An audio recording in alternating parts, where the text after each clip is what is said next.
मित्रों नमस्कार। पटना बिहार से मैं विवेक रंजन सोनभद्र अपने YouTube चैनल विवेक सोनभद्र पर आपका स्वागत करता हूं। मित्रों, आज आपके काम की बात तो प्रत्यक्ष नहीं है, लेकिन हाँ समाज के लिए ही है। समाज की दुखद स्थिति की बात है और समाज के लिए चेतावनी भी है, चिंता का विषय भी है। आज बात मुंबई बम धमाकों की। मित्रों, 11 जुलाई 2006 को मुंबई के 7 लोकल ट्रेनों में 7 जगह लोकल ट्रेनों में धमाके हुए थे। मुंबई में लोकल ट्रेन चलती है, उसमें बहुत भीड़ रहती है, उसमें धमाके हुए थे। 187 लोगों की मौत हुई थी और लगभग 800 लोग घायल हुए थे।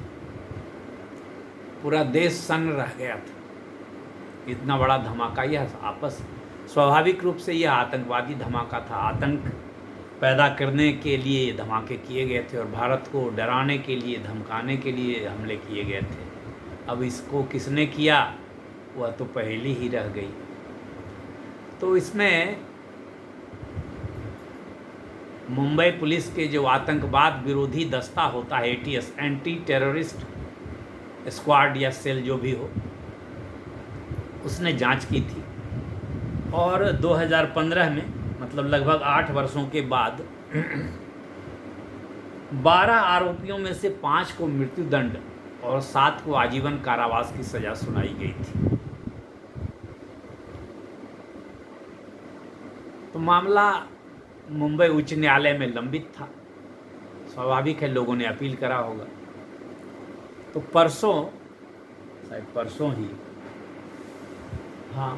परसों इस मामले में फैसला आया है। माननीय उच्च न्यायालय बॉम्बे ने सारे 12 आरोपितों को बरी कर दिया है।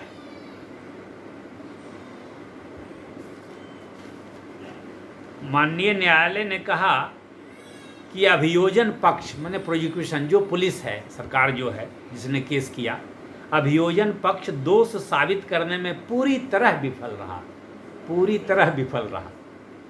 ये जागरण में संपादकीय में लिखा हुआ है। तो पुलिस का केस इतना कमज़ोर था कि कोर्ट ने कहा कि आप पूरी तरह फेल हैं, साबित नहीं कर पा रहे हैं।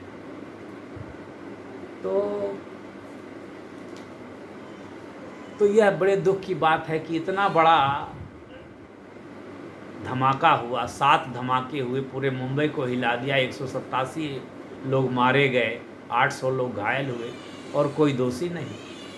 तो फिर बम धमाके किए किसने?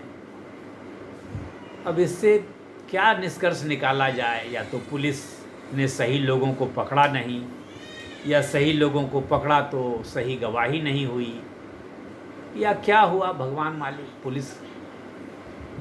क्या पुलिस अपना काम ही नहीं जानती है, या पुलिस को अनुसंधान करने नहीं आता है, या न्यायालय को समझा नहीं पाए।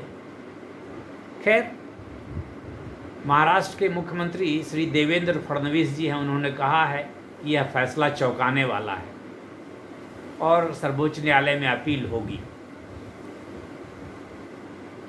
अखबार में ही एक खबर यह भी छपी है, ये भी दैनिक जागरण में है कि ATS ने खुद ही मारी अपने पैरों पर कुल्हाड़ी। ATS माने जो टीम थी, एंटी टेररिस्ट स्क्वाड, माने आतंकवाद विरोधी दस्ता ने जो इसकी जांच की थी, उसने एक गवाह पेश किया था। तो जो आरोपी के वकील थे, आरोपी पक्ष के लोगों ने कहा कि यह गवाह स्वतंत्र गवाह नहीं है।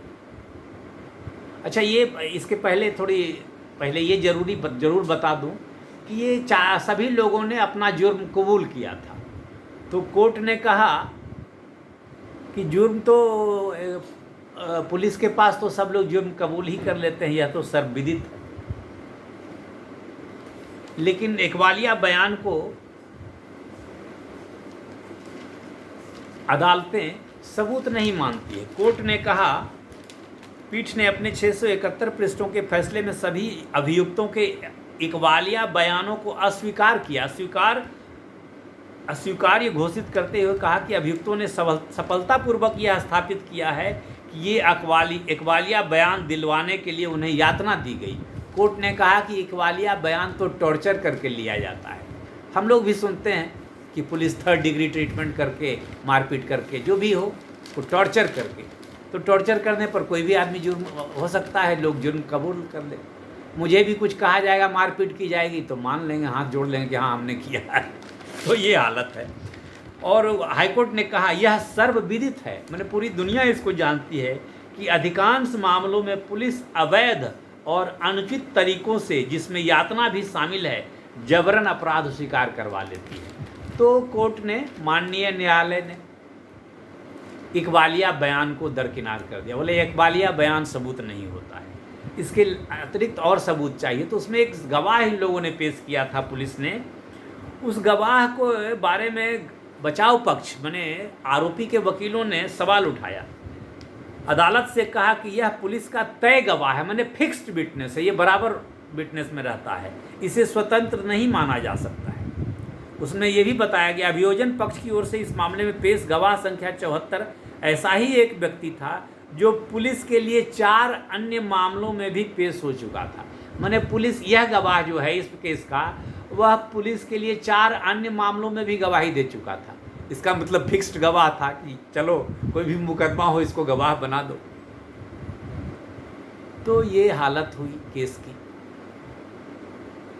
अब न्यायालय को दोष देंगे, पुलिस को दोष देंगे, कि मरने वालों को दोष देंगे, कि देश की व्यवस्था को दोष देंगे, कि जो 800 लोग घायल होकर के बच गए उनके तकदीर को दोष देंगे, कि अपने तकदीर को दोष देंगे, कि माथा पीटेंगे, या आप ही फैसला कर सकते हैं।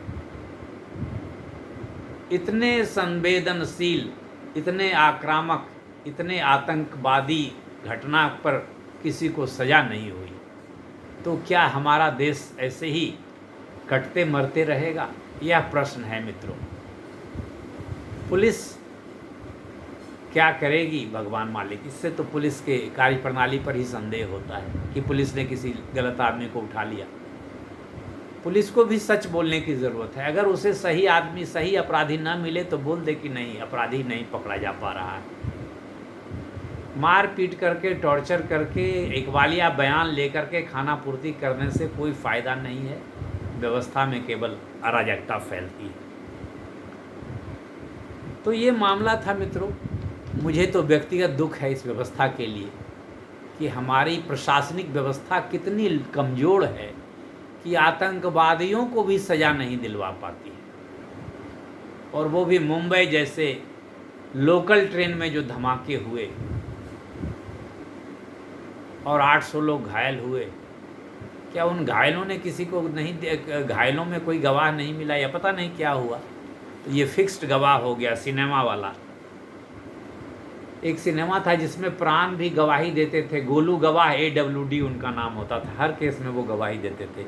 इसमें भी दिया है एक फिल्म का जिक्र, 1977 में आई फिल्म ईमान धर्म में जिस प्रकार अमिताभ बच्चन एक झूठे गवाह की भूमिका निभाकर अलग अलग मामलों में गवाही देने पहुंच जाते हैं, उसी प्रकार ATS ने 11 जुलाई 2006 को हुए ट्रेन विस्फोट जैसे संवेदनशील मामले में भी सच्चे गवाहों के बजाय ऐसे गवाह पेश कर दिए जो अलग अलग अदालतों में गवाह के रूप में अक्सर पेश होते रहते थे, माने फिक्स्ड गवाह।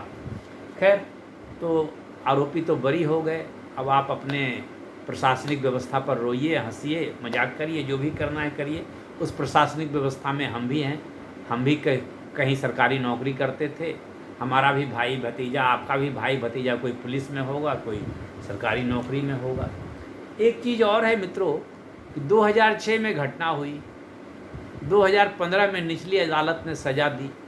निचली अदालत की सज़ा के बाद सुप्रीम कोर्ट, उच्च न्यायालय 10 साल लिए, 25 में अब फैसला आया है।